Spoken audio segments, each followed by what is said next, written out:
Olha as andorinhas lá, ó, como é que fica, ó. As andorinhas ficam bravas lá, ó. A casa delas é aqui nessa cachoeira.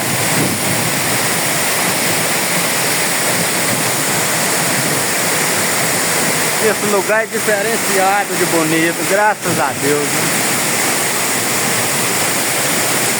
E fundo esse poço aqui, viu? Amanhã nós vamos dar uma pescada aqui, se Deus quiser. Pegar uns mandizinhos.